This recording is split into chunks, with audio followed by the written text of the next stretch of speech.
Buenas tardes, días o noches, dependiendo de la hora que estén viendo esta clase. Hoy vamos a ver sobre la última parte. Bueno, vamos a terminar con lo dicho anteriormente, la clase anterior, y con la última parte de esta materia que se llama criminología. ¿Ok?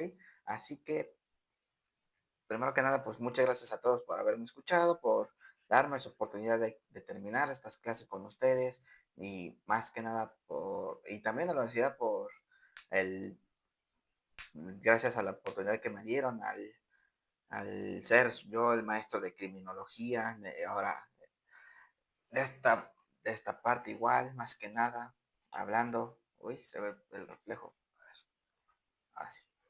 Ahí está. Y muchas gracias por todo, por el apoyo que me dieron, por haberme escuchado. Y más que nada sería eso, ¿ok? Entonces, empezamos de una vez para terminar. Y, y muchas gracias a todos otra vez. Vamos a comenzar. Continuamos acá. Ahora vamos a seguir con investigaciones empíricas.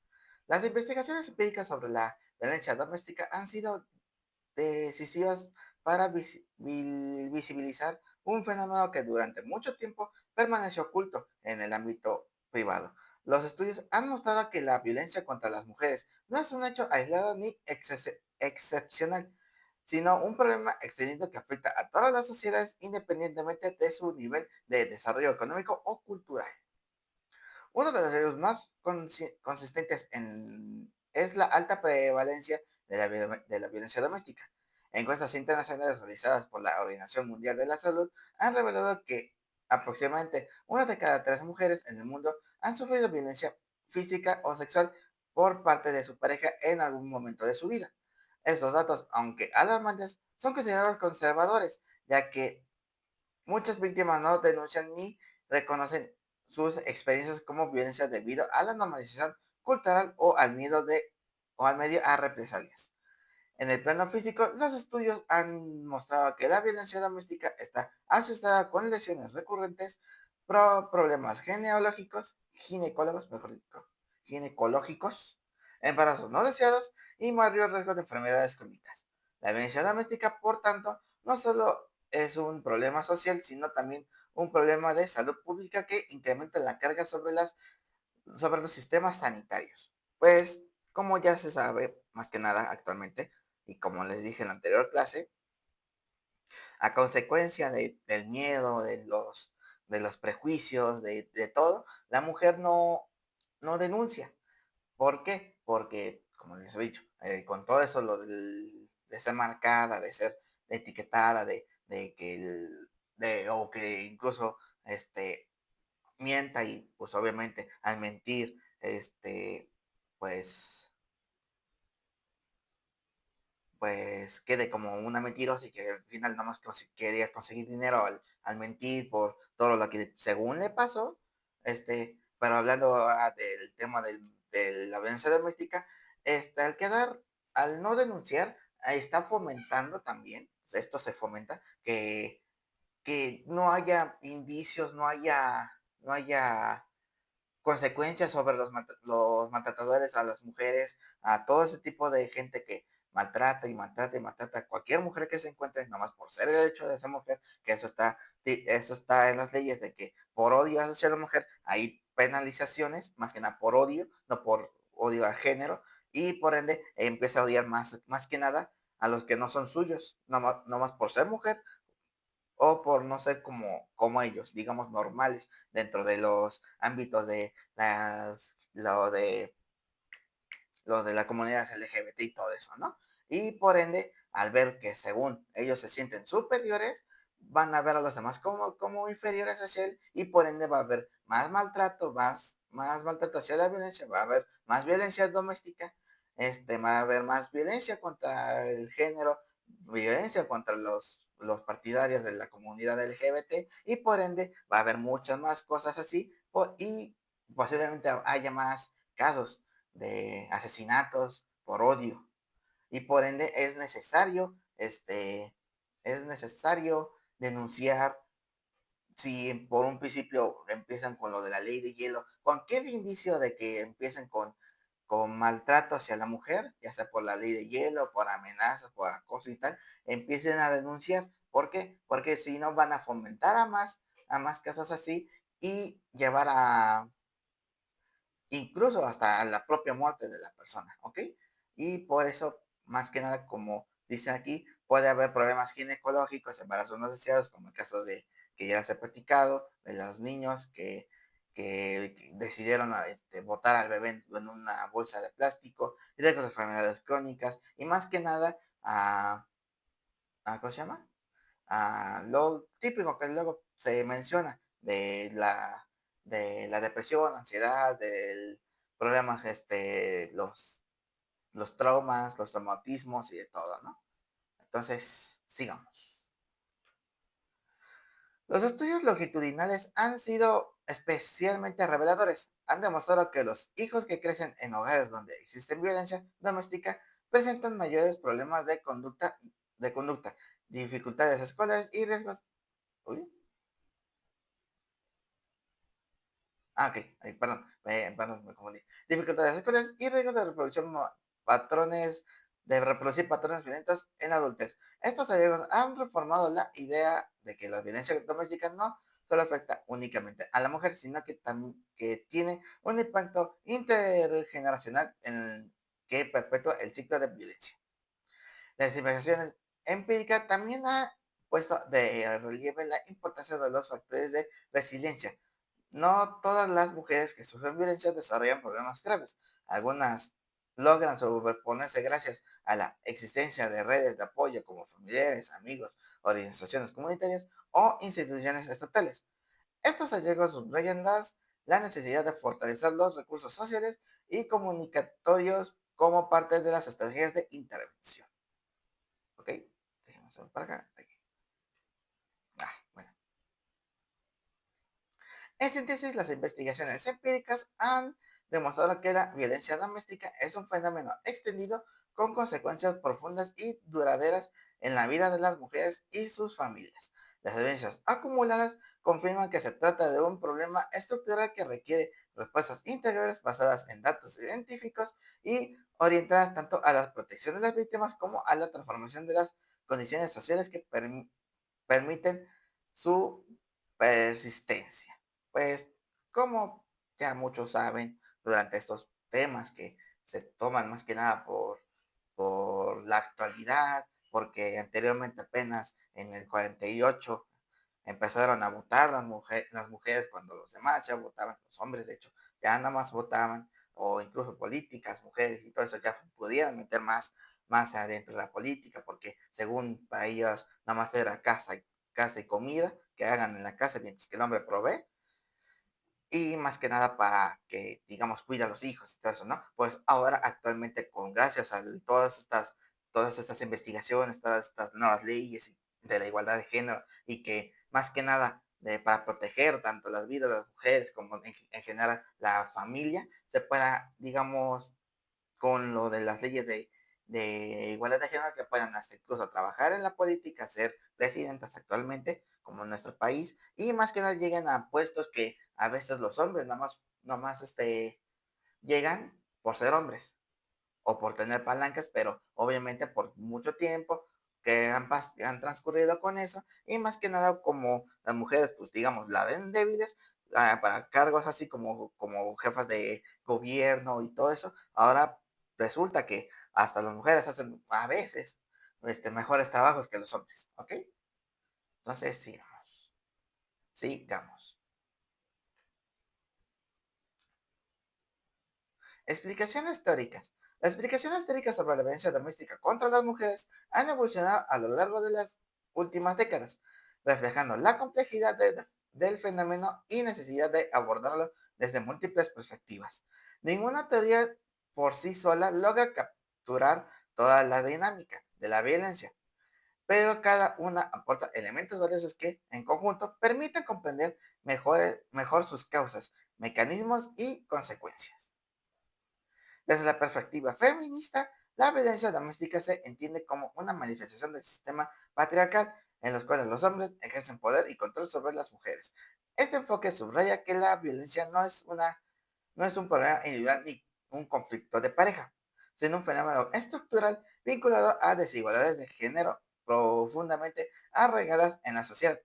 La violencia se convierte en un instrumento para mantener la subordinación femenina y reproducir relaciones de dominación.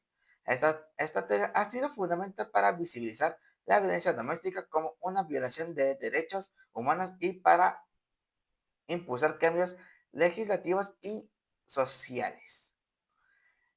El modelo ecológico de Grosvenor ofrece una visión multinivel que resulta especialmente útil. Según este enfoque de violencia doméstica, surge de, surge de la interacción entre factores individuales, como la historia personal del agresor o la vulnerabilidad de la víctima, familiares, dinámicas de poder y comunicación, comunitario, normas sociales, redes de apoyo y macrosociales, cultural, legislación y economía.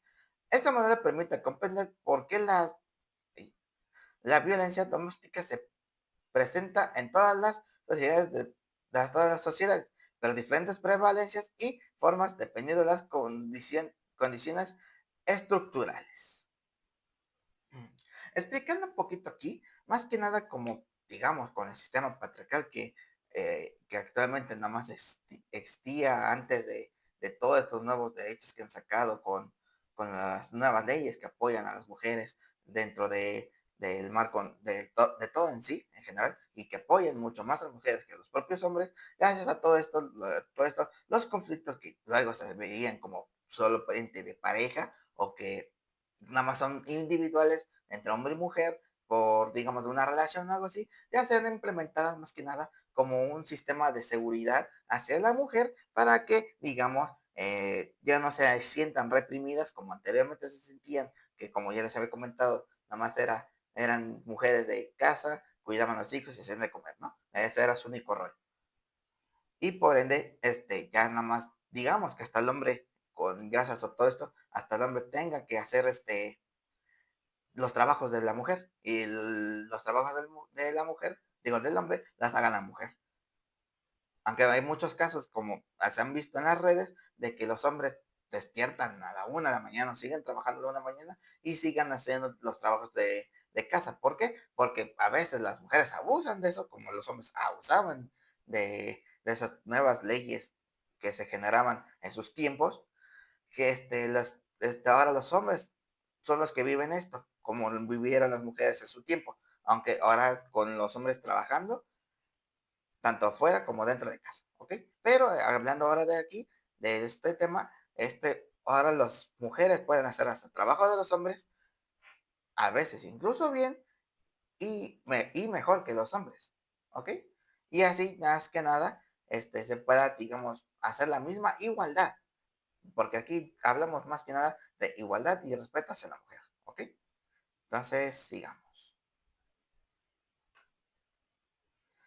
La teoría de la aprendizaje social de Bandura explica cómo la violencia se produce a través de la observación y la imitación. Los hombres que crecieron en hogares donde la violencia era habitual pueden interiorizarla como una forma legítima de resolver conflictos o de ejercer control.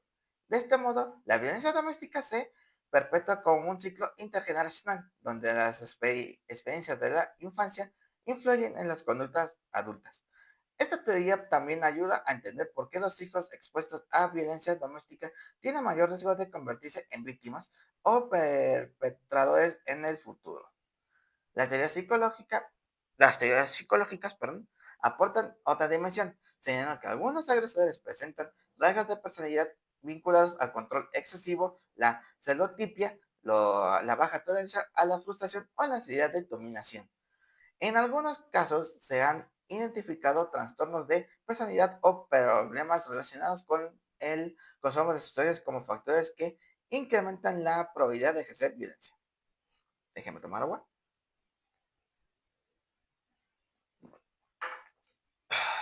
Ay.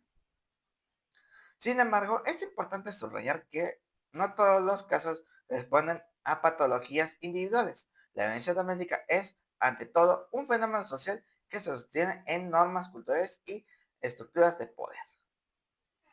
Pues como ya lo habían visto en la clase anterior con el maltrato infantil, ahora la teoría de Bandura, Ahora nos dice más que nada que los hombres, que los niños, en este caso, ven como, digamos, a veces el padre violenta contra la mujer y por ende, permítame unos segundos.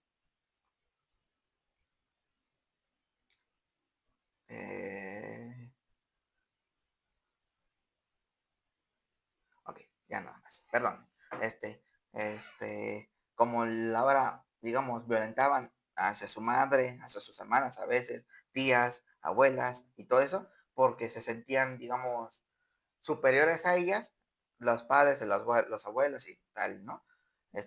Así decían, ¿no? Veían cómo golpeaban a las mujeres de la familia y los hijos empezaban a golpear a las hermanas si tenían, a las primas si tenían, y todo eso, ¿por qué? Porque, digamos, es lo que vio en su infancia, y por ende te quedó con que las mujeres nomás son para tal, tal, tal, tal, como lo decía mi papá, o así más o menos decían, ¿no? Un ejemplo, ¿no?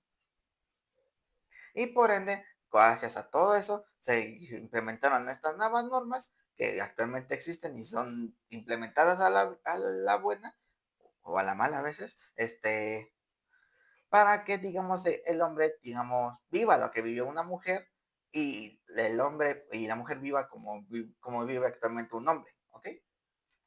Y más que nada, como aquí dice lo de la celotipia, cuando son pareja, hablando en parejas igual, empiezan a, digamos, a desconfiar que de ahí empieza el maltrato hacia la mujer.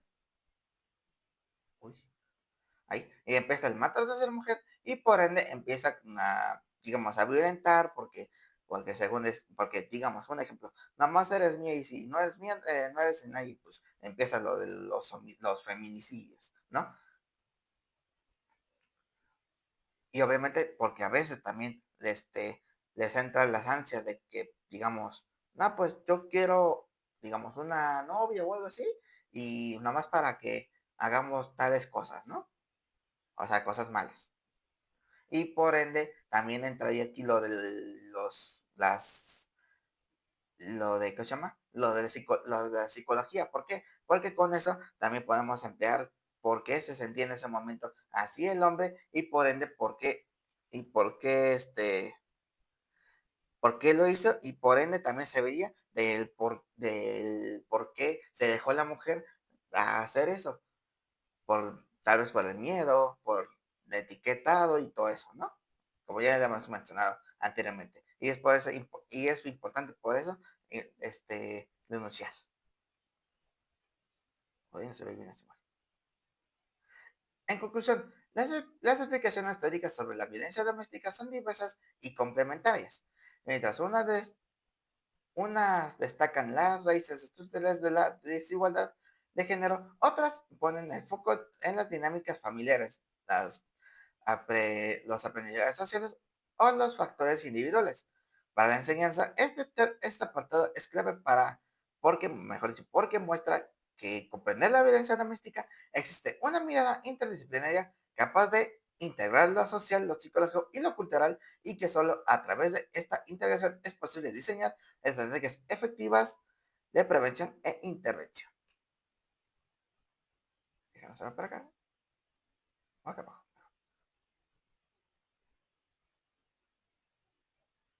Ok.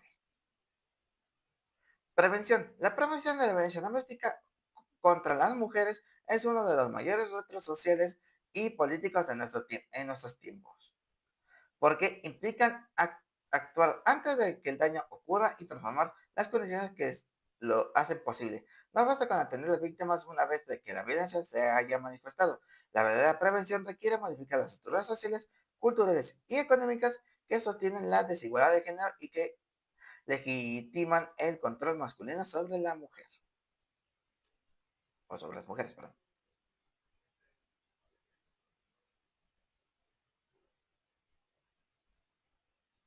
En el plano social y cultural, las campañas de sensibilización han demostrado ser herramientas poderosas al visibilizar la violencia doméstica como un problema público y no como un asunto privado. Estas campañas contribuyen a romper el silencio y la normalización, o sea, de la violencia. ¿Sí? ¿Sí se me escuchó? Hola. Ok.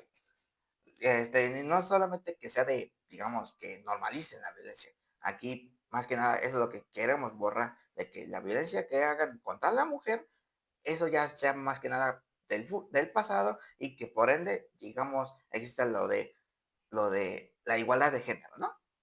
Hablando de eso, ¿ok?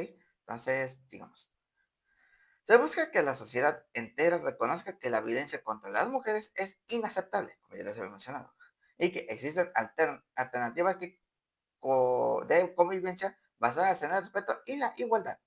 La educación en igualdad de género, perdón, desde edades tempranas es otro componente esencial, perdón.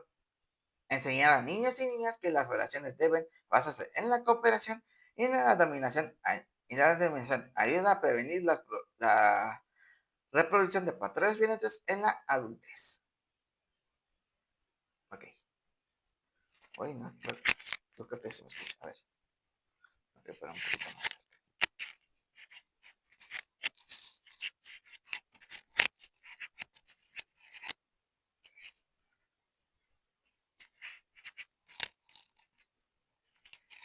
¿Se me escucha?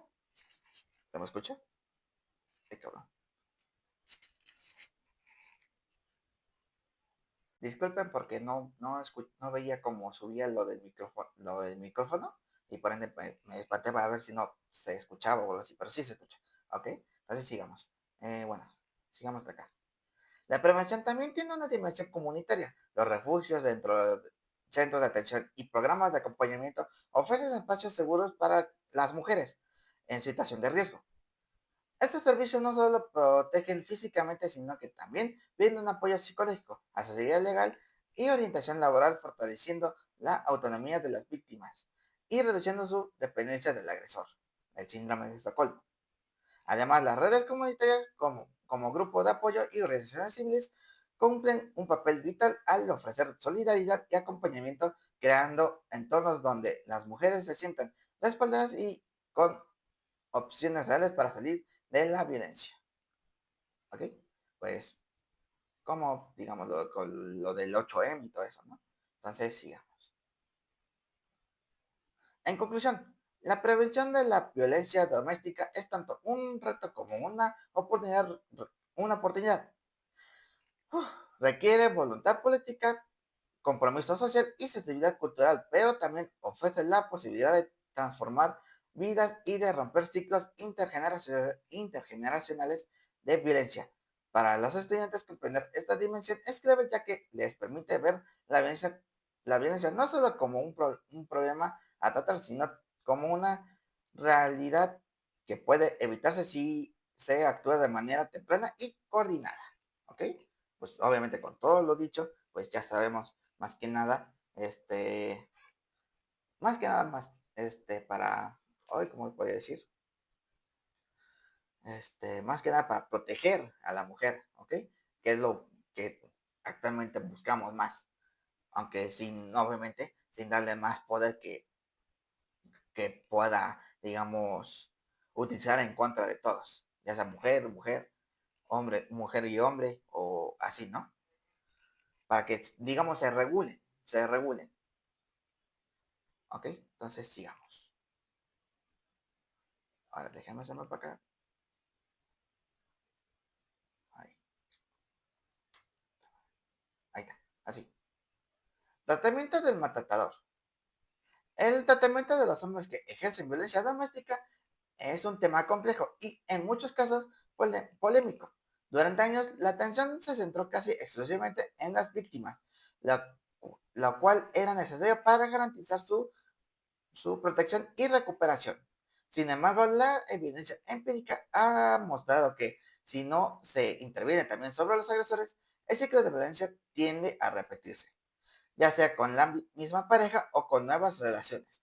Por ello, los programas de tratamiento del maltratador se han convertido en una pieza clave dentro de las estrategias integrales contra la violencia doméstica.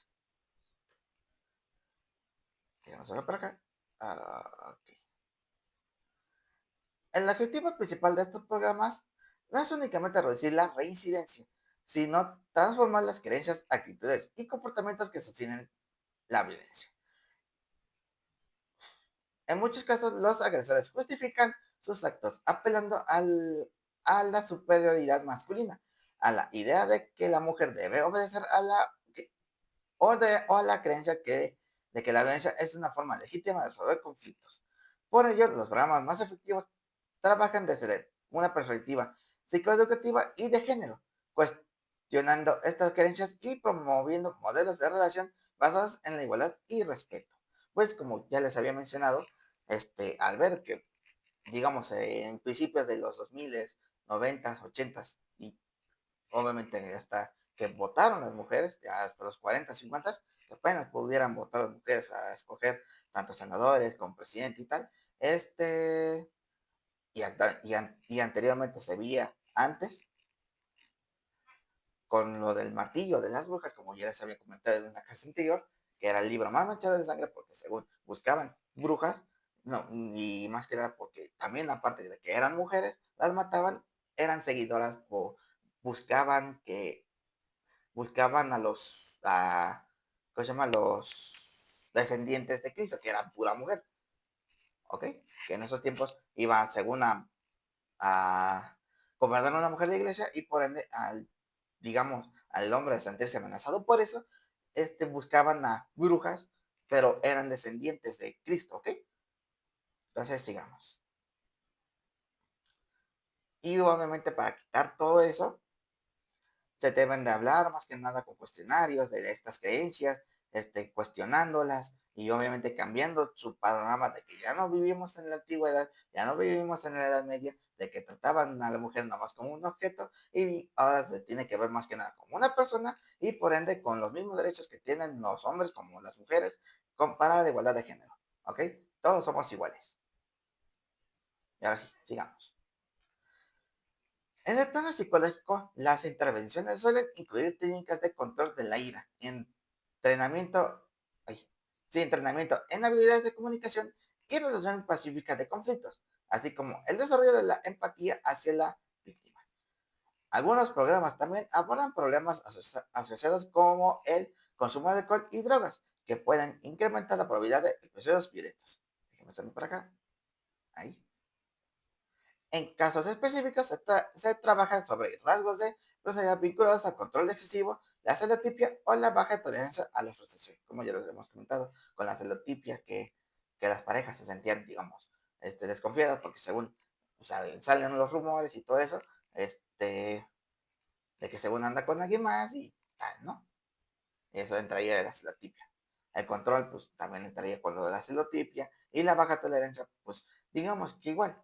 ¿Por qué? Porque dicen, no, pues ya no te soporto una y aunque tú me soportases, digamos, unas 50, hablando de un hombre que salió con, la engañó varias veces y regresaron porque según iba a cambiar, ella a la primera, pues obviamente la dejó. ¿Ok? Entonces sigamos.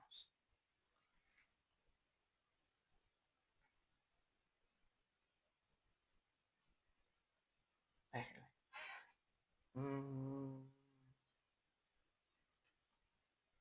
ok, entonces ya casi terminamos esta parte para que sigamos con el siguiente. La evidencia muestra que los programas más eficientes son aquellos que combinan la intervención psicológica con la supervisión judicial. Es decir, los agresores participan en programas obligatorios como parte de una sentencia o medida cautelar, lo que asegura su cumplimiento y refuerzan la idea de que, de que la violencia, perdón, tiene consecuencias legales. Esta combinación de tratamientos y sanción resulta más efectiva que los programas voluntarios, donde la tasa de abandono suele ser alta. Para acá. No obstante, es importante reconocer que el tratamiento del maltratado no siempre garantiza la eliminación de la violencia. Algunos hombres abandonan los programas, otros cumplen formalmente, pero mantienen actitudes de control y en ciertos casos la violencia se transforma en formas más sutiles y difíciles de detectar como el abuso psicológico o económico. Por ello, el tratamiento debe ser entendido como una herramienta de todo un sistema más amplio que incluye la protección de las víctimas, la sanción legal y la transformación cultural. Y por último, ¿sí por último? Ok, sí es por último.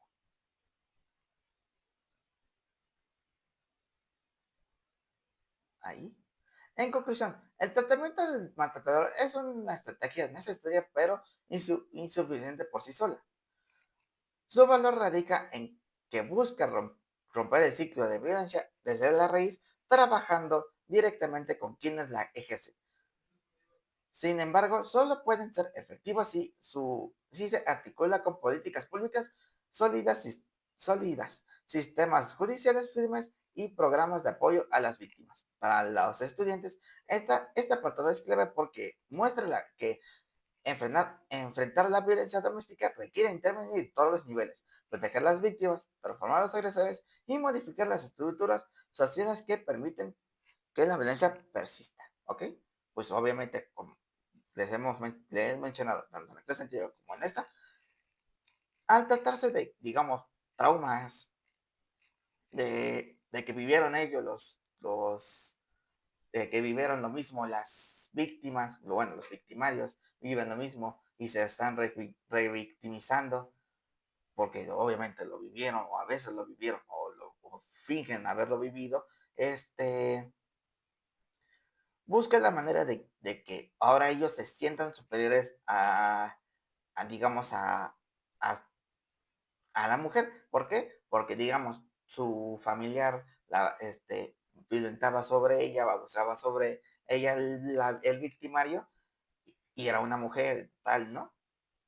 Que hacen prácticamente lo mismo. Pues por ende, al ver que, digamos, la mujer era superior a ella, ahora busca mujeres diferentes para violentar sobre ellas. ¿Por qué? Porque, digamos, se está proyectando a lo que le trataron a ellas. Y por ende, eso tratamos de buscar en los centros de rehabilitación de que la violencia contra la mujer tanto es mala con sus consecuencias, que digamos, se tratan digamos, a intento de feminicidio, pues 30 años de cárcel, ¿no? Obviamente, feminicidio, pues a unos 60, como pasó ¿cómo se llama? Con varios temas de acá, ¿no? Pero anteriormente no se trataban como feminicidios, sino como homicidios, que son obviamente ya diferentes términos, ¿ok? Y por ende es lo que tratamos de buscar más que nada, de fomentar a los agresores de que cambien de pensar, y que cambien, y mejor dicho, y que vean que está mal o que estuvieron mal durante todo su tiempo de que, digamos, sus prejuicios de que la mujer nada más sirve para esto y nada más, mientras que el hombre pues provee todo, ¿no? Y por ende se tienen que modificar todo eso, proteger a las víctimas y más que nada, digamos, en estos pueblecitos, ahora sí, digamos, de 500 personas y todo eso, que, digamos, ven la violencia doméstica o actualmente hacen que, digamos, que un campesino te da 3 vacas y 4 cochinitos, por a cambio de tu mujer, o algo así, o de tu hija, o algo así. Y tú aceptas tal vez por temas económicos, o porque también quieres una granja, ¿no? Más que nada. Y por ende hacen estos cambios, ¿ok? Y eso se debe de eliminar ya, ¿ok? Entonces, sigamos. Bueno, las preguntas que vamos a dejar de este día, como es un tema larguísimo, vamos a hacer otros 10, ¿ok? Ahí está. Que sería, ¿cómo se diferencia conceptualmente el maltrato infantil de la violencia doméstica contra las mujeres y qué elementos estructurales comprenden ambos fenómenos? Esa sería la primera pregunta. Todas estas preguntas las saqué de todo esto, ¿ok? ¿Cuáles son los principales retos metodológicos al investigar el maltrato infantil y la violencia doméstica? ¿Y cómo pueden superarse mediante estrategias de triangulación? ¿Qué hallazgos empíricos han demostrado los estudios longitudinales sobre las consecuencias del maltrato infantil y la violencia doméstica en la vida adulta? ¿De qué manera el modelo ecológico de Bronfenbrenner perdón, ayuda a explicar tanto el maltrato infantil como la violencia doméstica contra las mujeres? ¿Cómo se manifiesta el ciclo de la violencia descrito por Leonard Walker en el contexto de la violencia doméstica y en qué paradigma pueden encontrarse con dinámicas de maltrato infantil? Ahí van 5 y van a ser otros 5. ¿Qué papel juegan los factores de resiliencia en la recuperación de las víctimas de maltrato infantil y violencia doméstica? ¿Y qué recursos sociales pueden fortalecerlos. Porque la prevención del maltrato infantil y la violencia doméstica requieren estrategias integrales que incluyan familia, escuela, comunidad y Estado. ¿Qué diferencias existen entre los enfoques de tratamiento dirigidos a las víctimas de maltrato infantil y aquellos orientados a los agresores en caso de violencia doméstica? ¿Cómo influyen las normas culturales y las estructuras de desigualdad de género en, en la persistencia de la violencia doméstica y qué paralelismos se pueden establecer como la normalización del maltrato infantil en ciertos contextos? Y por último, ¿qué aportes recientes de la neurociencia han enriquecido la comprensión de las consecuencias del maltrato infantil y de las violencias domésticas? ¿Y cómo pueden integrarse en programas de intervención? Bueno, pues aquí terminamos el tema de lo que vimos de los malos tratos y me permitirán unos segunditos para poder cambiarme al otro tema, ¿ok? Aquí. Entonces, permíteme unos segunditos. No, uy, y ahorita regreso, ¿ok? Entonces, para cambiarme al otro tema, ¿no? Y ya terminar por fin. Muy bien. Hoy vamos a terminar con el último tema que es delincuencia económica. Sí, hay delincuencia con el dinero. No es que hagan un cuchillito con una moneda de $1 y digan, dame todo lo que tengas. No, eso es, eso es otra cosa. Es otro tipo de delincuencia económica. ¿Ok? Entonces, empecemos. Lo que vamos a ver es la conceptualización, economía sumergida, delincuencia computacional, delincuencia corporativa, corrupción en la administración pública, o mejor conocida como todo tipo de delincuencia económica. ¿Sí, económica? Ahí, económica, sí. Ahí. Metodología, investigaciones empíricas, explicaciones teóricas y prevención. ¿Ok? Entonces, continuemos. Vale, déjenme hacerlo para acá. Ahí. Conceptualización. La delincuencia económica se entiende como el conjunto de conductas ilícitas que buscan obtener beneficios financieros o patrimoniales mediante el abuso de posiciones del poder, la manipulación de estructuras legales o el aprovechamiento de vacíos institucionales. A diferencia de la delincuencia común, que suele estar asociada a la violencia física o al robo directo, la delincuencia económica se caracteriza por su sofisticación, perdón. Se capacita de ocultamiento y su impacto estructural en la sociedad. Ahí, ahora déjenme hacerme para acá. Dentro de este fenómeno se distinguen varias manifestaciones. La economía sumergida hace referencia a todas aquellas actividades económicas que se desarrollan al margen de la regulación estatal, como el trabajo informal, el fraude fiscal o el contrabando.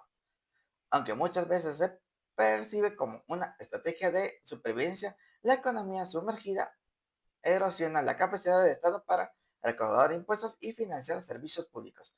Pues como actualmente se está viendo con Salinas Pliego, con el narcotráfico, hablando de temas de, digamos, de contrabando, pasando, digamos, el fentanilo de la frontera a frontera para que llegue a Estados Unidos. Eso sería un tipo de contrabando. También las armas que vienen de Estados Unidos para acá, como en Estados Unidos tiene más armas que personas viviendo en Estados Unidos. Y así más que nada sería ese tipo de fraudes fiscales y todo eso, que no generen impuestos de IVA y por ende no sean más que nada no sean registrados al SAT, ¿ok? Y por ende se llamen fraudes fiscales. ¿Y cómo pasó con Salinas Pliego, que no quiere pagar impuestos porque tiene una justificación válida, se puede decir válida, porque si pagara impuestos y vemos aún las calles todas maltrechas, vemos todavía delincuencia y vemos más que nada delitos de allá por acá y todo eso, y aún así sigue pagando impuestos como mucha gente lo hace, ¿por qué no dejar de pagarlos hasta que arreglen este asunto? ¿Por qué? Porque, porque obviamente, si tú das dinero y no ves cambios, pues obviamente vas a dejar de pagarlo, ¿no? Y es lo que hace Salinas Pliego, que por eso digo que es una justificación buena de que no pague sus impuestos. ¿Por qué? Porque no ve un arreglo para la ciudad, para México, ¿ok? Entonces, sigamos.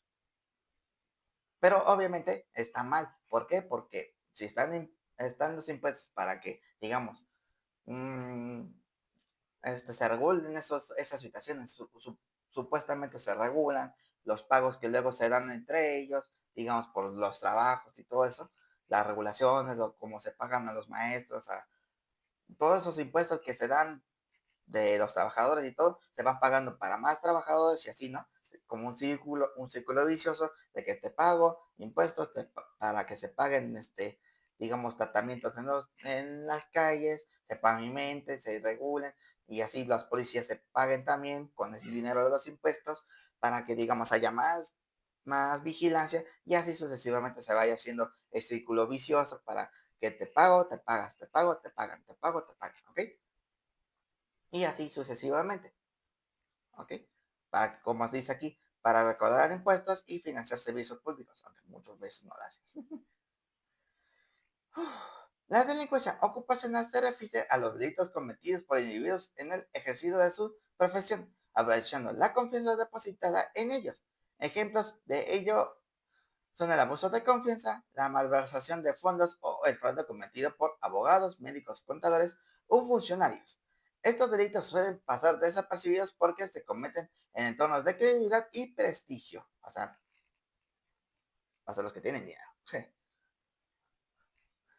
La delincuencia corporativa involucra a empresas o corporaciones, perdón, que en busca de maximizar beneficios incurren en prácticas ilegales como el fraude contable, la manipulación de mercados, la corrupción empresarial o incluso la contaminación ambiental deliberada, mm, como el señor Burns en Los Simpsons. Estos delitos tienen un impacto masivo ya que afectan a consumidores, trabajadores y al medio ambiente y suelen estar respaldados por estructuras organizativas complejas que dificultan su persecución. Pues digamos, mm, actualmente como muchas empresas, Salinas Pliego y más que nada los que ganan mucho dinero, menos, bueno, yo no he escuchado casos de Carlos Slim, ni de Elías Ayub, ni de todos estos, Carlos Bremer, después descanse, Jorge Vergara, de después descanse, de Amor y Vergara, igual, así. No he visto casos así, pero porque ellos sí pagan impuestos. Si no pagan impuestos, van a sacar todas sus revelaciones y tal, y por ende están siendo perseguidos como Salinas Pliego, porque no paga impuestos. Y por ende, gracias a todo eso, porque no pagan impuestos o a veces sus protecciones son más grandes que todas las del gobierno, se buscan más que nada los más vulnerables, más que nada las empresas más vulnerables, o incluso como aquí dice, las empresas altas que buscan su beneficio propio mediante fraudes y todo esto, les llegan a, digamos, tanto el gobierno como las autoridades que les investigan y con todo eso, con pagos excesivos. ¿Para qué? Para que no sigan investigándolos. Por eso nada más han visto, porque según no pagan impuestos al pliego, lo siguen persiguiendo, ¿no? Pero obviamente son otros factores. Y como aquí dicen lo de la delincuencia ocupacional, se refiere digamos, a, a los abusos de confianza que a veces toman los abogados, los médicos, contadores o funcionarios, incluso hasta los policías, este, que digamos, hablando de abogados, te dicen, págame tanto para sacarte de tal lugar y de la penitenciaría o que ganemos los casos, y por ende no ganas y él, pues, digamos, te abandonó en los casos, ¿no? Y por ende debes de pagar más por otro abogado y por ende te quitaron más dinero, ¿no?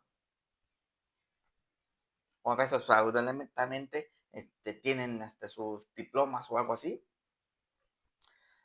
y, y obviamente son falsos porque pagó por ellos y todo eso, ¿no? Los médicos igual las negligencias que luego a veces te dan los médicos, te insultan ahí, te tratan como te ven y todo eso, ¿no? Contadores lo mismo y funcionarios públicos lo mismo, ¿no? Sí, casi prácticamente todo lo que acabo de decir con los abogados es prácticamente con todo esto, ¿no? médicos, contadores o funcionarios. Sigamos. En síntesis, la conceptualización de la delincuencia económica revela que no solo no se trata de un fenómeno marginal, sino de una forma de criminalidad estructural que afecta la estabilidad económica, la legitimidad institucional y la cohesión social. Su carácter sofisticado y su capacidad de ocultamiento la convierten en uno de los retos más complejos para la criminología contemporánea. Perdón,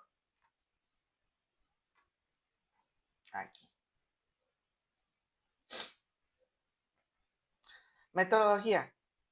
El estudio de la delincuencia económica plantea retos metodológicos muy particulares, distintos a los que encontramos en las investigaciones de delitos comunes. A diferencia de los crímenes violentos que suelen dejar huellas físicas y ser denunciadas con mayor frecuencia, los delitos económicos se caracterizan por su ocultamiento y por lo sofisticado de los mecanismos utilizados para cometerlos. Esto significa que gran parte de la delincuencia económica permanece invisible, lo que obliga a los investigadores a diseñar estrategias metodológicas capaces de penetrar en ámbitos corporativos, financiamientos y administrativos, ¿no? Digamos los hackeos, ¿no? Que luego sacan las bases de datos del internet y todo eso, y por ende se busca así a veces algunos datos, ¿no?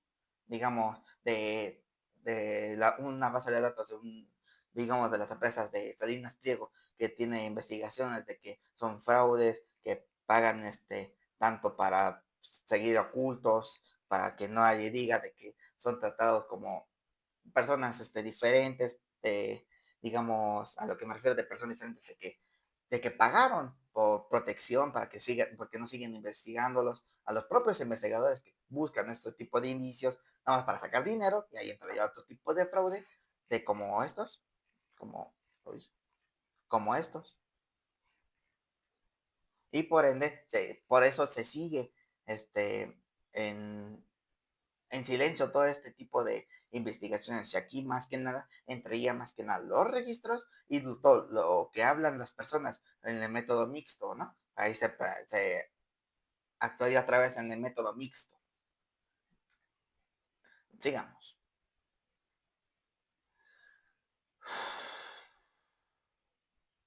El estudio de la delincuencia económica plantea retos metodológicos muy particulares, distintos a los que encontramos en la investigación de delitos comunes. A diferencia de los crímenes... Ah, no. Eso creo que lo puse otra vez. Ah, sí. Entonces era esto. Disculpen, disculpen. En primer lugar, los registros oficiales como denuncias, procesos judiciales o autoridades estatales ofrecen información valiosa pero limitada. Muchos casos nunca llegan a ser investigados porque los actores involucrados tienen poder económico o político suficiente para evitar la exposición. Por ello, los estudios deben complementarse con encuestas de victimización empresarial que permiten conocer la frecuencia con la que las empresas sufren fraudes o bonos o prácticas desleales, incluso cuando no se denuncian formalmente. Como pues, te les había dicho, ¿no? De que te pagan tanto, nada más para quedarte callado, o buscan gente así digamos, en las redes y todo eso, nada más para que, digamos, sean fraudes y no los contraten o los contratan, pero con lo mínimo posible y tal, con estos tipos de fraudes, los sobornan a gente, digamos, poderosa y todo eso, los llegan a sobornar para que, digamos, no sean investigadas y por ende así, digamos, como los famosos, ¿no? Digamos, que luego al tener tanto dinero los famosos y todo eso, pagan porque no sean investigados. Por ejemplo, uy, ¿cómo podemos poner de ejemplo? Digamos, digamos, un famosillo X, ¿no? Que está siendo investigado por que su empresa está haciendo pagos o fraudes y fraudes pequeños que generan, digamos, denuncias falsas y generan en vez de, digamos, y que en su documento diga que generaban, digamos, 10 millones al año, pues ahora generan 100 millones al año al siguiente día, ¿no? Más o menos así son estos temas empresariales. No soy empresario para pues, decir este tipo de cosas, pero sí, sí, creo que se espera que se entienda. Espero que se entienda más que nada.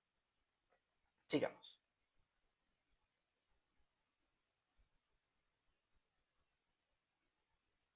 Ok, ahí. El análisis cuantitativo es fundamental para dimensionar la magnitud del fenómeno. Se utilizan estadísticas fiscales, datos de comercio internacional y estudios sobre economía sumergida para estimar el impacto de la delincuencia económica en el PIB y en la recaudación estatal. Sin embargo, estas aproximaciones enfrentan problemas de fiabilidad, ya que gran parte de la actividad ilegal se oculta deliberadamente. Los traspasos ilegales, digamos, los contrabandos, el narcotráfico, que luego silencia a las personas que hablan de más, periodistas y todo eso, porque los mandó un empresario multimillonario y que pues, le llegaron al precio y todo eso, y más que nada de ese tipo de cosas, ¿no? Ahí. Por eso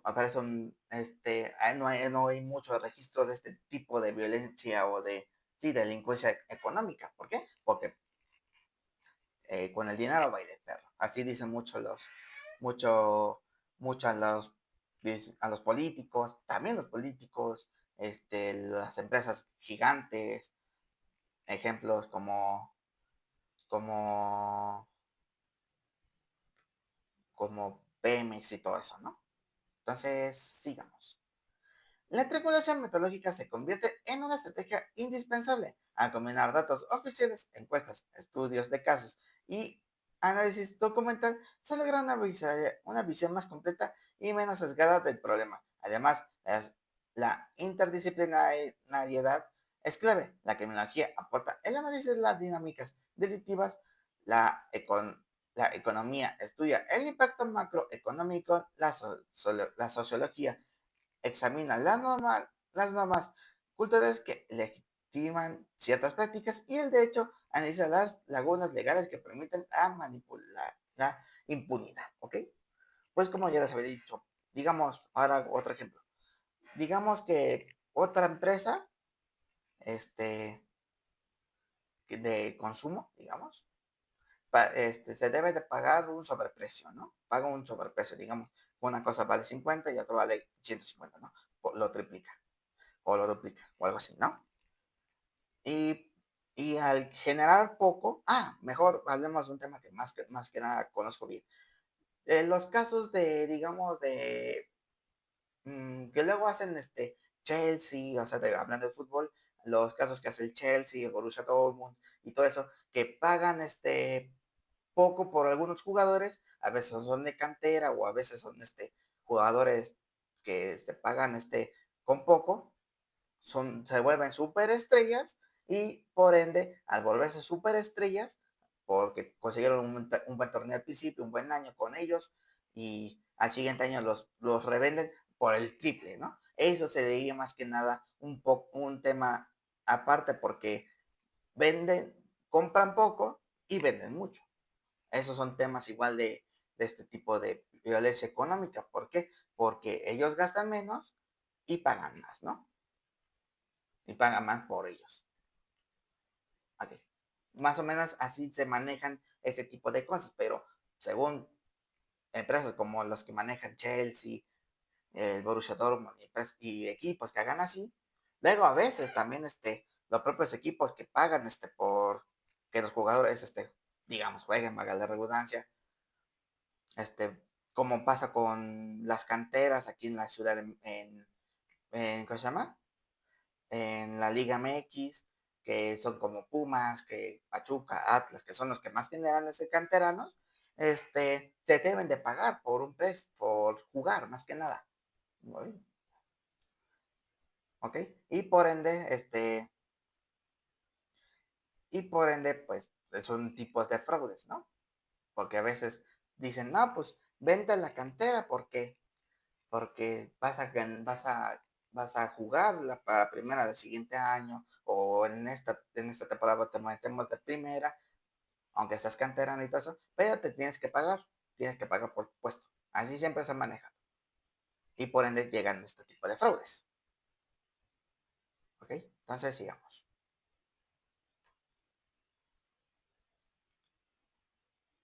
Aquí. En conclusión, la metodología para investigar la delincuencia económica exige rigor científico, creatividad y compromiso ético. No basta con medir cifras, es necesario comprender las dinámicas ocultas, visibilizar las prácticas ilegales y generar conocimiento que contribuya a fortalecer las instituciones y a reducir la impunidad. Pues ya les había mencionado, ¿no? Entonces sigamos.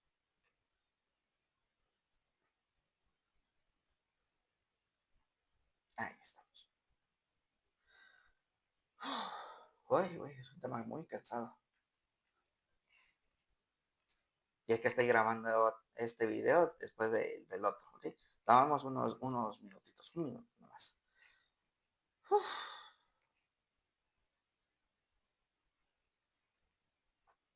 un minutito, un minutito.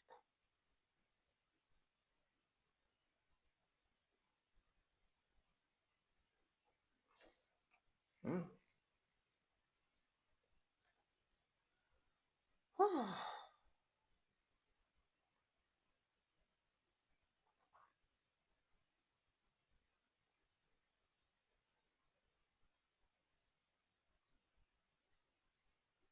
Ok, sigamos. Investigaciones empíricas. Las investigaciones empíricas sobre la delincuencia económica han sido fundamentales para dimensionar su impacto y comprender sus dinámicas, a diferencia de los delitos comunes que suelen ser visibles y denunciados. La delincuencia económica se caracteriza por su ocultamiento y por la sofisticación de los mecanismos empleados, lo que hace que el estudio empírico deba recurrir a fuentes diversas y a metodologías innovadoras. El hackeo.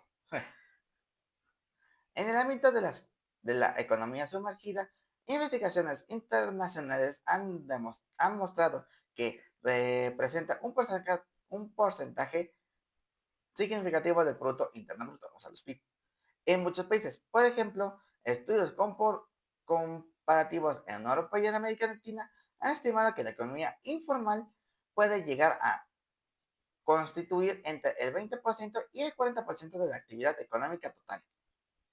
Estos hallazgos evidencian que la economía sumergida no es un fenómeno marginal, sino estructural, que afecta la recaudación fiscal y limita la capacidad del Estado para financiar servicios públicos. Pues como ya les había mencionado, ¿no? Con los temas de los impuestos, que Salinas dijo que no paga impuestos y debe 60 y tantos mil millones de pesos, no dólares, pesos. Y al vender Mazatlán y al vender el Puebla, pues genera, digamos, la mitad, ¿no?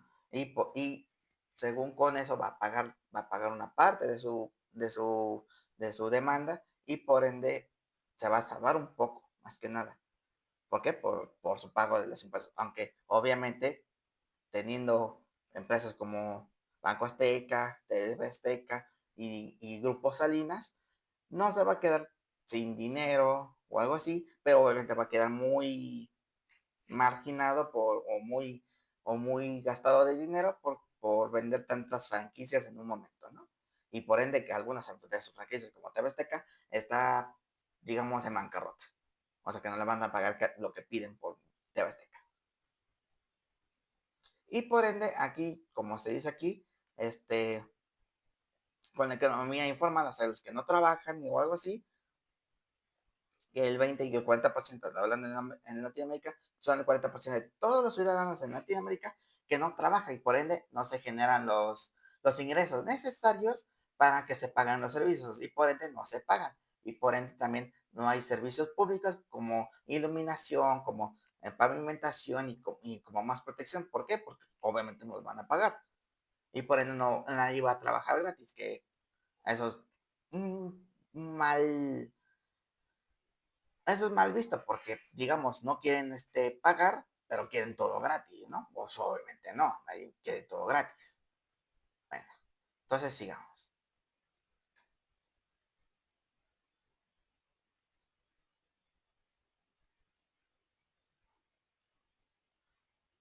Ok, permítame unos segundos.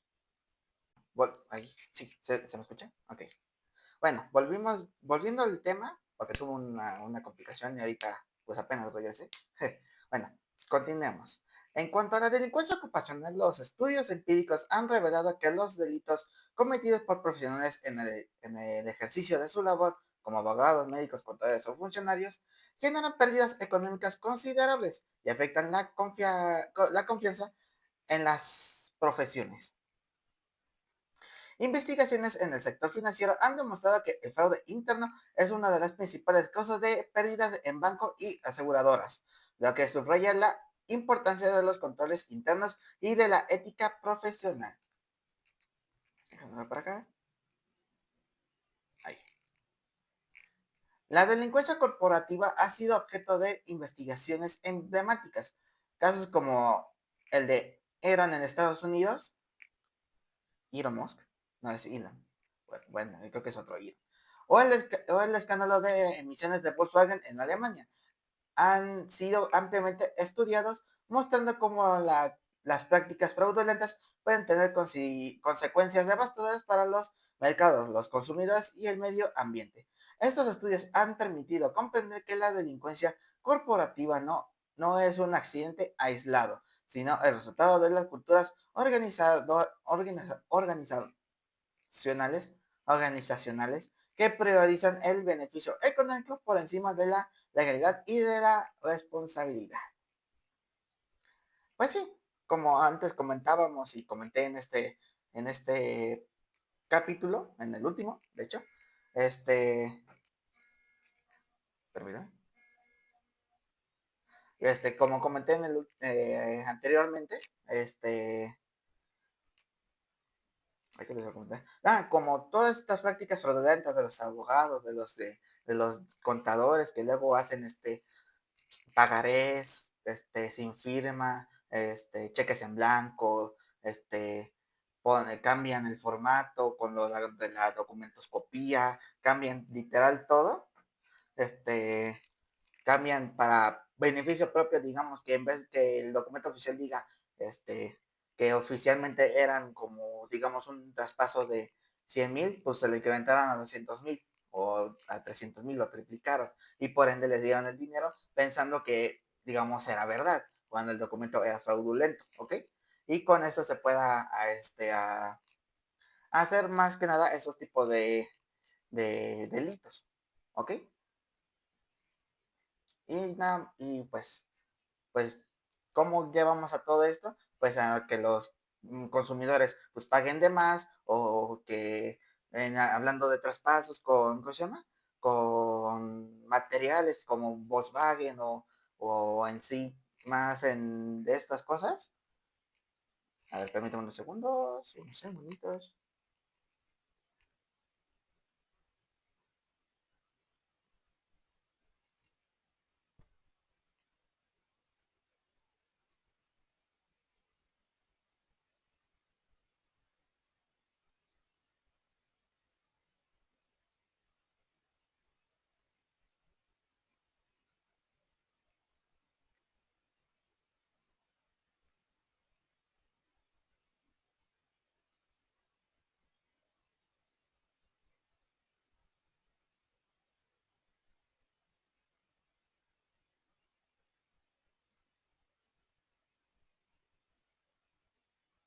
Ok, disculpen.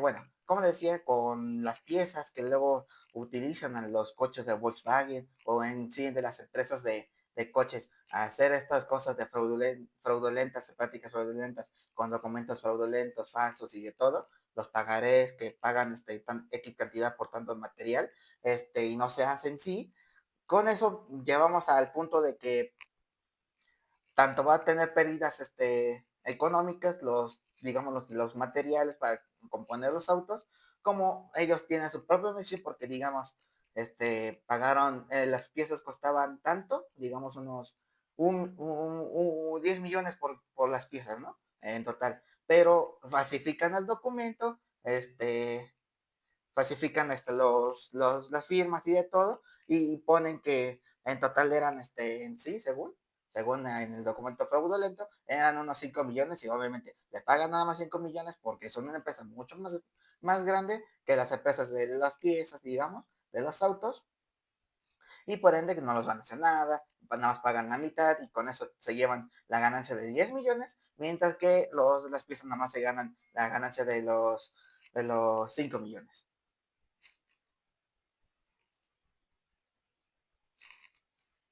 ¿Ok? Y bueno, entonces sigamos.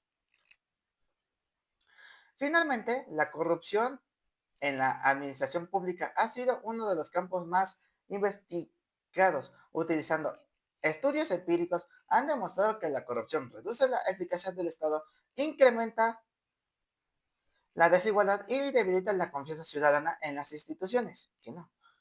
Investigaciones corporativas han mostrado que los países con alto nivel de corrupción presentan menor inversión extranjera, mayores dificultades para el desarrollo económico y una ciudadanía más desconfiada de sus gobiernos. México es Venezuela, Argentina y tal, ¿no? Además, estudios longitudinales han evidenciado que la corrupción tiende a perpetuarse en el tiempo, generando ciclos de impunidad difíciles de romper. Pues sí, como comentaba, en México, en Argentina, que están cayendo muy feo. Oh, disculpe, que están cayendo muy feo de la economía. Venezuela, si, no si digamos Bolivia, que casi nadie lo conoce y por eso no saben qué materiales llevan, qué tal si es rico es rico en materiales para autos y tal, ¿no? Pero obviamente como sus gobiernos, o en sí casi toda Latinoamérica, son los gobiernos como son corruptos, no, también digamos de Europa, o sea, algunos son corruptos, por eso no sacan mucho beneficio de estas empresas. ¿Por qué? Porque obviamente van a sacarle más beneficio a, digamos, a los materiales que ellos consiguen para venderlos, digamos, al triple. Y obviamente no así van a desconfiar las empresas extranjeras, ya sea Volkswagen, Audi, Tesla y tal, ¿no? Y con eso, pues, se llegan tanto a temas de corrupción dentro de los gobiernos como por fuera de los gobiernos, ¿ok? Entonces, sigamos. ¿Cuántos me faltan? Déjenme ver. Ah, ok, ya casi acabamos. Ujú. Ahí. Explicaciones históricas. Esta explicación histórica sobre la delincuencia económica ha mostrado dar sentido a un fenómeno que, por su justificación y ocultamiento, resulta difícil de encuadrar en los modelos tradicionales de criminalidad. Al efecto de los delitos comunes, la delincuencia económica suele involucrar actores con poder social, político o económico, lo que obliga a pensar en marcos teóricos que integran tanto las motivaciones individuales como las estructuras institucionales y culturales que permiten su persistencia. Una de las teorías más utilizadas es la teoría de la elección racional, que sostiene que los individuos cometen delitos económicos tras evaluar costos y beneficios. En este sentido, el fraude fiscal, la corrupción o el abuso corporativo se entiende como decisiones calculadas donde el delincuente persiste que las ganancias superan los riesgos de ser descubiertos o sancionados. Estas perspectivas explican que la delincuencia económica es más frecuente en contextos donde la supervisión institucional es débil y las sanciones son poco efectivas. México. Porque hablando de México, pues ya sabemos todo lo que pasa, ¿no? Que según es que protegen más a los delincuentes que a la propia ciudadanía, con todos los derechos que han dado, que según aún son seres humanos, pero que no es ser humano cuando roba a la persona porque nos hacemos daño nosotros, ¿ok? Y entonces, ¿qué definición tenemos de ser humano? Bueno, esos son temas aparte. Y hablando más que nada de este tema, al ver cómo a veces son encontrados estos temas y nomás con el dinero que consiguen aparte o consiguen fraudulentamente los mandan a callar, pues cómo vamos a confiar en el gobierno, cómo vamos a confiar en las instituciones, como el caso de los que robaron unos alpinistas que robaron toda su camioneta y sus bicis, los habían encontrado, pero decidieron decirles que o se callaran y se fueran sin sus cosas o tenían que pagar, digamos, unos 50,000 por recuperar todo, porque ya sabían quiénes eran los que robaban, pero obviamente no decían nada porque era un pueblo pequeño y no sabían cómo, y sabían quiénes eran, o tal vez eran familiares o algo así, pero obviamente al no decir nada, ellos pues empezaron a, pues, a desconfiar en el y obviamente, pues, bueno, no, obviamente pagaron por la camioneta nada más y las bicicletas pagaron como 50,000 pesos más tal vez y por ende, se fueron tanto con el susto como sin dinero y más que nada, aunque recuperaron las cosas, obviamente se les quedaron con ese trauma, ¿no? De, de no poder hacer nada para recuperar lo antes posible sin dejar un dinero, ¿no? ¿Ok? Entonces, sigamos. La teoría de la anomía de Robert Merton también ofrece una explicación relevante. Según este enfoque, la precisión social por alcanzar el éxito económico puede llevar a algunos individuos a recurrir a medios ilegales cuando los legales resultan insuficientes. Es, en sociedades donde el éxito material se valora por encima de otros logros, la delincuencia económica aparece como una respuesta a la tensión entre metas culturales y medios legítimos disponibles, pues como ya les había explicado, ¿no? Que les encanta mucho el dinero, que dejan todo lo moralmente correcto y por ende pues pierden lo moral y empiezan a conseguir ese dinero sucio, ¿no? Ya sea por el narcomenudeo, por ventas de drogas, por fraudes, por todo esto, ¿no? Y por ende se ve más ay, disculpen, se ve más lo material, porque dicen, no, es que yo quiero ser un voy a conseguirlo, pero de esta manera, ¿no? De manera fraudulenta, con engaños y todo eso.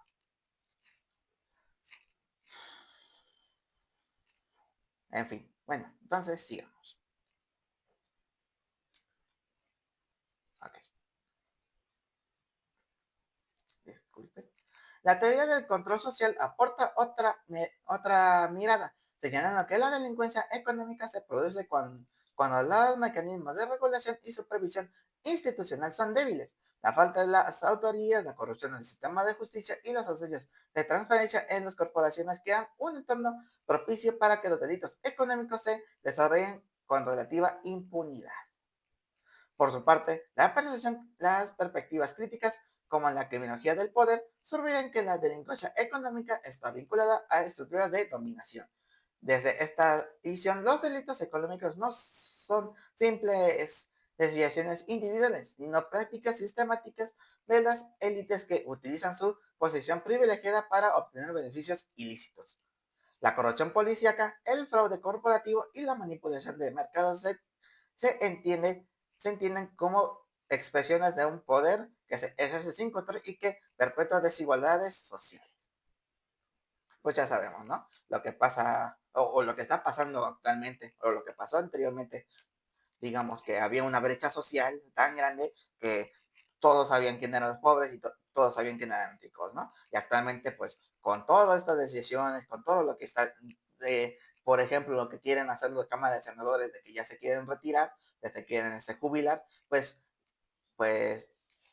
se van a ganar una millonada entre todos los de la Cámara de Senadores, o sea, los jueces, la jueza y todos sus magistrados,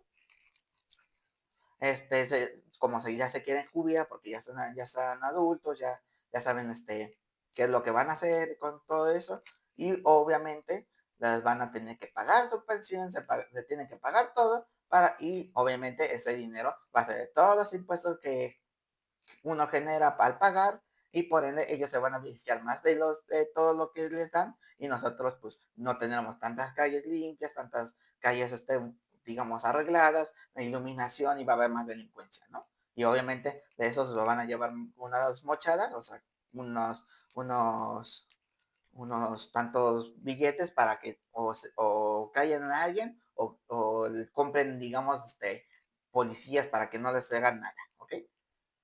Entonces, digamos.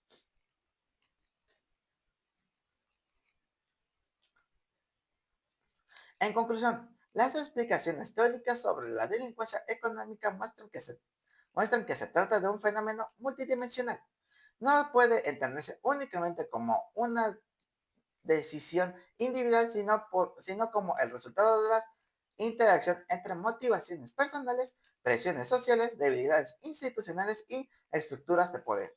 Para los estudiantes, este apartado es clave porque revela que la delincuencia económica existe una mirada interdisciplinaria, capaz de integrar lo económico, lo social y lo político, y que solo a través de esta integración es posible diseñar estrategias efectivas de prevención e intervención. Pues ya sabemos, ¿no? Ya sabemos todo esto de, de que las instituciones luego nos fallan, que los propios policías nos roban, que en los lugares que son ilícitos los policías, pues son los que o hacen las ventas de drogas al quitárselas a la competencia. Y hablando de todo esto de las ventas, de ilícitas, fraudulentas y todo eso, pues más que nada al saber que existe la brecha social todo muy grande entre ricos y pobres, este, genera cierta inexactitud por parte del gobierno, porque a veces dicen, no, que este gobierno va a ser para los del pueblo y para el pueblo, ¿no?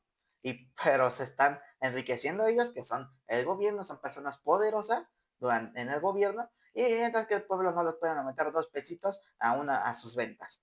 ¿Por qué? Porque obviamente ellos van a perder dinero a las empresas grandes que compran en los campos, y por ende, obviamente, ¿cómo se llama? A sospechar de que obviamente no van a comprar y de todo eso, y obviamente van a pasar las peleas entre los del pueblo con la gente poderosa, ¿no? Como pasó con el jefe de los limoneros, que en paz descanse, que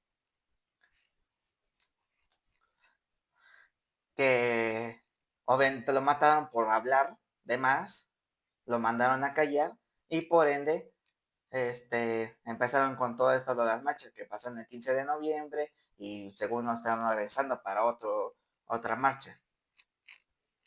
¿Por qué? Por la desigualdad, porque lo trataron de callar con dinero para que lo mataran y todo eso. Y por ende, nadie confía actualmente en nuestro gobierno. ¿Por qué? Porque ellos nos roban, ellos nos dicen que nos callemos y todo eso, nos desaparecen. ¿Por qué? Porque estamos, según diciendo mentiras, que según el gobierno es perfecto y todo eso, ¿no? Cuando obviamente todo es falso, ellos están robándonos y bla, bla, bla, bla, bla, bla, ¿no? Y todo eso, todo lo que se dice, ¿ok? Entonces, sigamos. ¿Cuántos quedan? Uy, disculpe. Prevención. La prevención de la delincuencia económica constituye uno de los mayores desafíos para los estados modernos, ya que se trata de un fenómeno sofisticado, difícil de detectar y con un impacto estructural en la economía y en la confianza ciudadana. A diferencia de otros delitos, la delincuencia económica no suele dejar huellas visibles inmediatas, sino que se manifiestan no, sino que se manifiesta en pérdidas financieras, distorsiones de mercado y debilitamiento institucional. Por ello, la prevención requiere un enfoque integral que combine medidas legales, institucionales, culturales y sociales. En el plano legal, la prevención implica contar con marcos normativos claros y sanciones efectivas que desincentiven la comisión del delitos. La tipificación precisa de conductas como el fraude fiscal, la corrupción administrativa o el abuso corporativo es fundamental para evitar vacíos legales que favorezcan la impunidad. Además, la existencia de sanciones proporcionales y la certeza de su aplicación son elementos clave para reducir la percepción de que los delitos económicos no tienen consecuencias. ¿Ya ven? Lo que les platico, de que se sienten tan poderosos, tanto con el dinero, que cuando, digamos, ya no les alcanza y todo eso, el dinero, empiezan a caer. ¿Por qué? Como pasó con Salinas Pliego. ¿Qué tal si vemos esto con Amoni Vergara, con con el que quedó a cargo después del fallecimiento de Carlos Bremer, con Salinas Pliego, con Elías Ayub, y todos esos, los gente poderosa que tienen dinero, y obviamente, y con eso vamos a ver más que nada cómo van a empezar a caer cuando ya no tengan dinero o ya no tengan cómo subsistir, y por ende, pues van a caer como Salinas Pliego, ¿ok? Entonces, sigamos. Permíteme un segundo.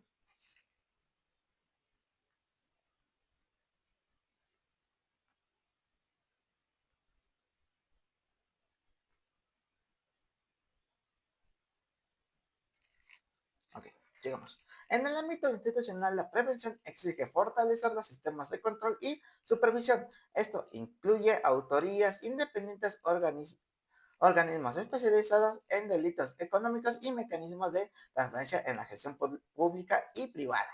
La cooperación internacional también resulta esencial, dado que muchos delitos económicos trascienden fronteras y requieren coordinación entre países para rastrear flujos financieros ilícitos, combatir el lavado de dinero y sancionar prácticas corporativas fraudulentas. Pues, ¿cómo le pasó igual con Salinas Pliego? Volvemos con el mismo tema, que más que nada tiene deudas allá en el extranjero, y por ende, gracias a todas esas deudas con un grupo que no me acuerdo cómo se llama, y gracias a toda esa deuda que generó con ese grupo, van a poder bancarrota a TV Azteca para que pague ese impuesto. Aparte de lo que aparte, mejor dicho, para que pague esa deuda, aparte de los impuestos que debe como 60,000 millones de pesos, debe unos, digamos, unos 40 millones de dólares. Y obviamente, al no generar tanto con TV Azteca, cuando no genera tanto con Banco Azteca y todos estos los equipos que tuvo, ya los vendió, pues obviamente va a perder todo, va a perder prácticamente todo Salinas Pliego. Tal vez pueda desaparecer TV Azteca, tal vez pueda desaparecer Banco Azteca, sus deudas ya no existirán. Y bueno, y más que nada así sería este tipo de casos, de situaciones que se pueden prevenir gracias al extranjero. ¿Ok? Sigamos. ¿Cuántos quedan? Ah, ok, ya nada más quedan 3, 2, por ahí.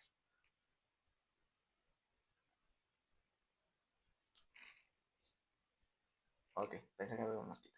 En el plano cultural y organizacional, la prevención pasa por promover valores de ética profesional y responsabilidad social. Las empresas deben adoptar códigos de conducta, programas de cumplimiento normativo, compliance, compliance, y políticas de compliance, ¿cómo se llama? Y políticas de integridad que reduzcan la tolerancia hacia prácticas ilegales. La formación en ética empresarial y la educación en valores de transparencia contribuyen a generar entornos donde la corrupción y el fraude no sean aceptados como formas normales de hacer negocios. Finalmente, la prevención debe ser entendida como un esfuerzo integral y coordinado. No basta con leyes estrictas o campañas de sensibilización aisladas. Se necesita una estrategia que articule al Estado, las empresas, la sociedad civil y la comunidad internacional, y la comunidad internacional. Solo mediante esta coordinación es posible reducir un fenómeno que, por su justificación y alcance, representa una amenaza para la estabilidad económica y la legitimidad institucional. Pues como ya les hemos comentado, ¿no? Gracias a todas las empresas, a todos los, digamos, a la gente de computadora, a los que saben de sistemas y todo eso, se puedan, y más que nada, los peritos, criminalística, todo lo que lleva el derecho, disculpe, el derecho penal, podamos identificar con los documentos copia, con la grafología y todo eso, documentos fraudulentos, firmas que se falsificaron y tales cosas, para que, digamos, para que digamos que no hagan este tipo de actos ilícitos, o, o que sean pagados para que se callen o que los callen, y obviamente al callarlos pues obviamente se va a perder todo, se va a perder este, todo lo que se consiguió para seguir investigando, y por ende se van a perder mucho más gastos que no van a rendir, y por ende van a dejar los casos atrás. ¿Ok? Así que no hay que caer en tentaciones para que puedan, digamos, moralmente y, digamos, para, digamos, beneficio mutuo en las gentes que confíen tanto en el gobierno como policías y todo eso, no hay que caer en tentaciones de dar, que me den una mochada y tal, ¿no? ¿Ok? Entonces, sigamos. En conclusión, la prevención de la delincuencia económica exige voluntad política, compromiso institucional y transformación cultural. Es un reto complejo, pero también una oportunidad para fortalecer la democracia, la transparencia y la confianza social. Para los estudiantes, este apartado es clave porque muestra que la lucha contra la delincuencia económica no se limita a sancionar delitos ya cometidos, sino que busca constituir un entorno donde la integridad y la legalidad sean valores centrales en la vida económica y política. Pues bueno, creo que esto ya terminamos. Aquí vamos a platicar sobre las últimas preguntas y el último trabajo que les voy a dejar. Más que nada porque ya no tengo tiempo para un trabajo más difícil y todo eso. Y creo que, y bueno, empezamos con las preguntas. Uno, ¿qué diferencia existen entre la delincuencia ocupacional y la delincuencia corporativa y cómo afecta cada una de la confianza social? ¿Por qué la corrupción en la administración política se considera una de las formas más dañinas de delincuencia económica? Y tres, elabora... Ay, no se copió la otra pregunta. Bueno. Digamos, una tercera pregunta. Una facilita. De los casos que les mencioné, de los casos o cuestiones, de todo eso que les mencioné, quién, o mejor hablando de Salinas Pliego, cuánto se debe de pagar, y tanto en el extranjero como aquí en México por los impuestos y las deudas que ha tenido mediante TV Azteca, Banco Azteca y los equipos de fútbol que tenía. ¿Y qué equipos de fútbol eran los que acaba de vender? ¿Ok? Esa sería la otra pregunta. Elabora un mapa conceptual que muestre las principales formas de delincuencia económica sumergida, delincuencia ocupacional, delincuencia cooperativa y corrupción en la administración política, incluyendo una breve definición de cada una, un ejemplo concreto, real o hipotético, una consecuencia social o económica asociada. Esa es la tarea, ¿ok? No, disculpen, esa es la pregunta, disculpen, esa es la pregunta. Bueno, esto no le hagan caso, disculpen. Y bueno, ya acabamos con el tema de hoy. Espero que les haya gustado y muchas gracias por haberme escuchado. Gracias por todo a la universidad por darme la oportunidad de poder tener la oportunidad, mejor dicho, por darme la oportunidad de poder tomar esta clase con ustedes, que les haya gustado y más que nada, pues ya saben todo lo que les he comentado en criminalística, lo he comentado aquí ahora igual, de que muchas gracias por todo, por haberme escuchado, gracias a la escuela, a la universidad, mejor dicho, por darme la oportunidad y más que nada, pues eso sería todo por mi parte. Nos despedimos, nos vemos tal vez en las siguientes materias que tal vez me vayan a dar y si no, pues me gustó mucho tenerlos aquí y bueno, entonces me despido. Yo soy Daniel Sánchez Cortés, criminólogo y nos vemos. Buenos días, tardes, noches, dependiendo de la hora que estén viendo esto y bueno, nos vemos. Bye.